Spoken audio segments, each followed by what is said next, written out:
Conley works for UL, a company with a very long established history in safety certification. His company is moving into new areas now as the Internet of Things evolves. Mick, we hear a lot of talk about the need for compliance and interoperability testing. Can you actually explain to us what the difference is between those two things? Yeah, I mean, that's a good question because we're seeing it a lot with the new standards that are evolving in these new verticals, particularly all those that have connectivity associated with them, and more specifically, wireless connectivity. Yes. Full compliance generally means you have tested a product against the full body of the specification or specifications. Yes.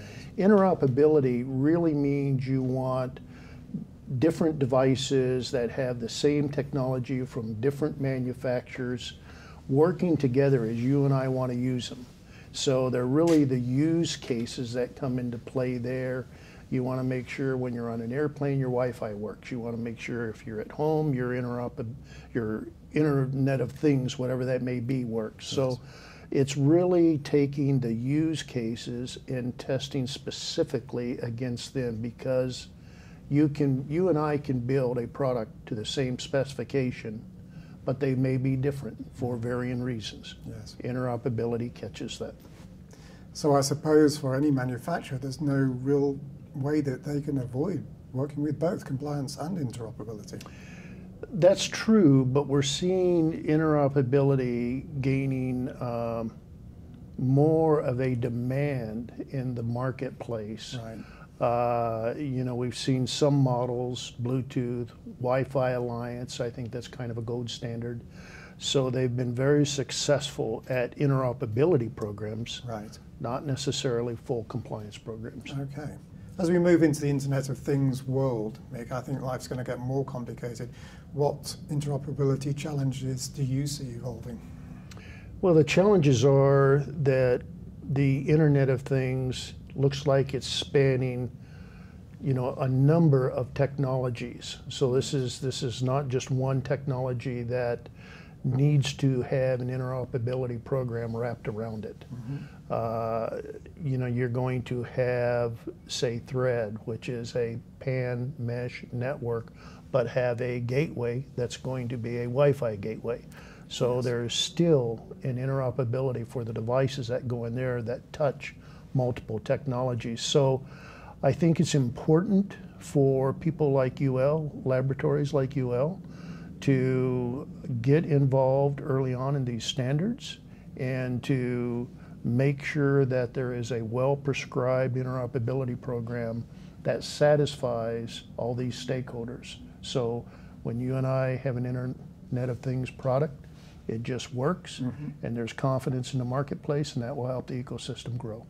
Do you find that the device manufacturers are engaging early enough? Because I would imagine if this is going to work properly for them, they have to be working with companies like yours from very early on in the process. Yeah, from our vantage point, that's what we see. Yeah. We're making an effort to also become visible in those areas. But there's, different standards, Thread, All-Seen, OIC, etc., in the Internet of Things. All of them are talking about creating certification and interoperability programs. Yes. So what is UL doing to stay in front of this market?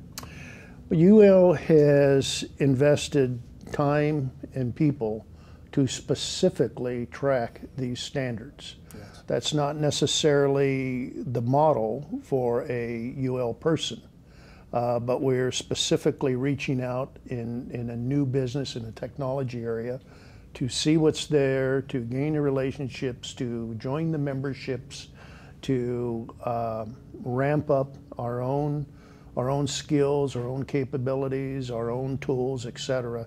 So UL has made an investment and a commitment to be on the forefront of Internet of Things, wearables, connected car. So many of these things that are starting to, get involved in different technologies, connectivity technologies, security technologies. So, well, we're talking about a lot of leading edge technology, and for a company like UL to be able to advise, then you must have to stay ahead of all of those technologies, which must mean a great deal of research. It does mean a lot of research. UL is not a small company. We're a global company, 12,000 strong. You know, we have a lot of very smart and very skilled people in specific areas.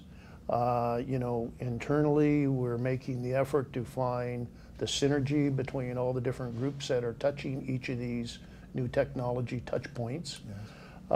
So, you know, we're committed to make sure that we're there to provide good programs so the user, the consumer, when they get these products, can be confident that they're working the way they should. So if companies out there are developing technology and they want to stay responsible in terms of presenting interoperable and compliant products, they have to come to a company like UL.